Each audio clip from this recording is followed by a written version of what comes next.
खाना है, पेट में कुछ गलत चला भी गया तो उसे कैसे बाहर निकालना है, इनके बारे में जानकारी होना आवश्यक है। डकार भी शरीर का एक मैसेज होता है, एक छोटा मैसेज जो हमें बहुत कुछ बताता है। इसका रहस्य और महत्व जिसने जान लिया, उसके द्वारा खाया हुआ भोजन पूरी तरह से हजम होता है और शब्द धातुएं बनती है।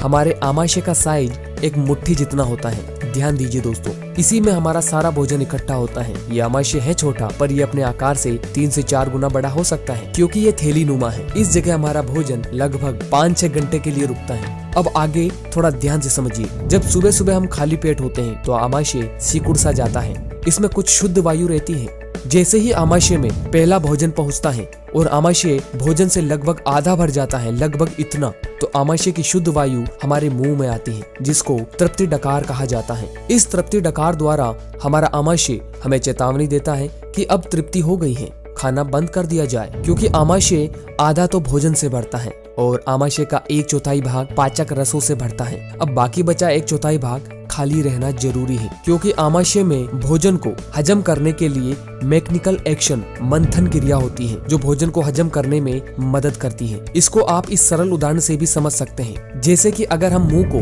पानी से पूरा भर लेंगे तो कुल्ला नहीं कर सकते, और मटके को दही से पूरा भर लेंगे तो दही का बिलोना नहीं कर सकते। ठीक ऐसे ही अगर हम आमाशय को खाली नहीं छोड़ेंगे तो आमाशय में मंथन क्रिया नहीं होने वाली। लेकिन हम तो आमाशय की इस तृप्ति डकार द्वारा दी गई चेतावनी की परवाह ही नहीं करते। हम और अधिक खाते हैं, और अधिक खाने से जब हमारा आमाशय भोजन से पूरा भर जाता है तो जो थोड़ी बहुत शेष बची हुई शुद्ध वायु थी वो डकार के रूप में बाहर आती है, जिसे पूर्ण डकार कहा जाता है। इस पूर्ण डकार द्वारा हमारा आमाशय हमें चेतावनी देता है कि अब वह पूरा भर गया है। अब भोजन को हजम करने में वह कोई मदद नहीं कर सकता। लेकिन बात यही तक खत्म नहीं होती।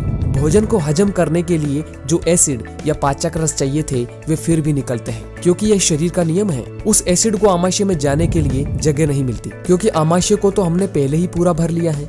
अब वह एसिड आमाशय के ऊपर के भाग में भोजन नली में ही पड़ा रहता है। ऐसी अवस्था वाले व्यक्ति कहते रहते हैं कि उनको जलन, एसिडिटी होती है, या उनके शरीर में तेजाब बन रहा है। अब आगे की कहानी और खतरनाक है। आमाशय में जो भोजन ऊपर तक हमने ठसाठस भर लिया, उसकी दशा एक बंद डिब्बे जैसी हो जाती है। अब ना तो इसको पाचक रस मिलने वाले और ना ही मंथन क्रिया के लिए जगह। अब ऐसी अवस्था में भोजन सिर्फ पड़ा रहता है और पड़ा पड़ा सड़ने लगता है। भोजन जब सड़ता है तो उसमें गैस बनती है। ध्यान दीजिए दोस्तों, भोजन जब सड़ता है तो उसमें गैस बनती है। ये गैस कुछ तो गुदा द्वार से बाहर निकलती है, जिसको हम पाद के रूप में अनुभव करते हैं, और कुछ गैस का भाग आमाशय के ऊपर की तरफ मुंह से बाहर निकलता है। ये गैस जब ऊपर आ रही होती है तो भोजन नली में मौजूद एसिड के साथ मिलकर हमारे मुंह में आती है, जिसको हम कहते हैं खट्टे डकार आना। खाते हम गुलाब जामुन हैं, हमें आने चाहिए मीठे डकार, किंतु आ रहे हैं खट्टे डकार। जरा सोचिए, अगर व्यक्ति तृप्ति डकार आते ही भोजन लेना बंद कर दे तो उसे गैस और तेजाब का अनुभव नहीं होगा। अगर व्यक्ति तृप्ति डकार आने के बाद भी खाना बंद नहीं करेगा तो जीवन भर गैस और तेजाब उसका पीछा नहीं छोड़ने वाला, चाहे वे व्यक्ति जीवन भर एंटासिड, चूर्ण वगैरह लेता रहे। आप इस बात को न भूलें कि संसार की लगभग 80% आबादी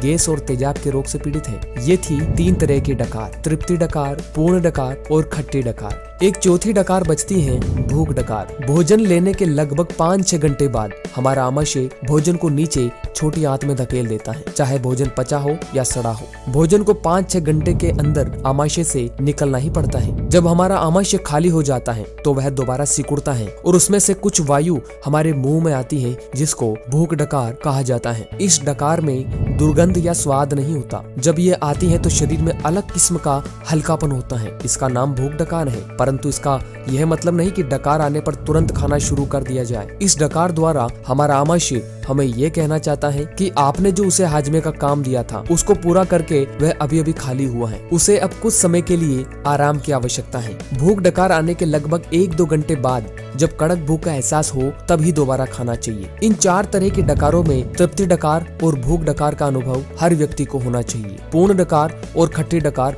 बिल्कुल नहीं आने चाहिए। अब काफी लोग ऐसे हैं जिनको तृप्ति डकार का अनुभव ही नहीं होता। ऐसा उनके साथ होता है जो दिन में बार बार कुछ न कुछ खा रहे होते हैं। बार बार खाने की वजह से आमाशय 24 घंटे फैला ही रहता है, क्योंकि उसको सिकुड़ने के लिए समय ही नहीं मिलता, जिसकी वजह से आमाशय की लचक खत्म हो जाती है। ऐसी हालत में तृप्ति डकार का अनुभव नहीं होता। अगर आमाशय सिकुड़ता है तो ही उसमें शुद्ध वायु इकट्ठी होती है, जो कि डकार के रूप में बाहर आती है। अब ऐसी स्थिति में भोजन लेते समय थोड़ी भूख बाकी रख कर भोजन लेना बंद कर देना चाहिए। भोजन लेते समय शुरू में तो मालूम ही नहीं पड़ता कि पेट में कुछ जा रहा है, पर जैसे ही आपको मालूम पड़ना शुरू हो जाए, हल्का सा भारीपन आने लग जाए, तब तुरंत भोजन छोड़ देना चाहिए। फिर ये मत देखना कि मुझे तो ये पूरा खत्म करके ही थाली से उठना है। थाली में उतना ही लो जिससे आपको लगे कि इतना मेरे लिए काफी है। पेट से चोरी नहीं करनी है, इस बात का विशेष ध्यान रहे। दोस्तों, बहुत मेहनत के बाद ये वीडियो तैयार किया गया है। आपका एक शेयर किसी के भी जीवन में परिवर्तन ला सकता है। हर व्यक्ति के लिए ये जानकारी बहुत ही लाभप्रद है। इसे व्हाट्सएप, फेसबुक, इंस्टाग्राम के जरिए लोगों तक जरूर पहुँचाए। तो इसी के साथ उम्मीद करता हूँ कि आपको यह वीडियो पसंद आया हो। वीडियो को लाइक और चैनल को सब्सक्राइब करना न भूले। धन्यवाद।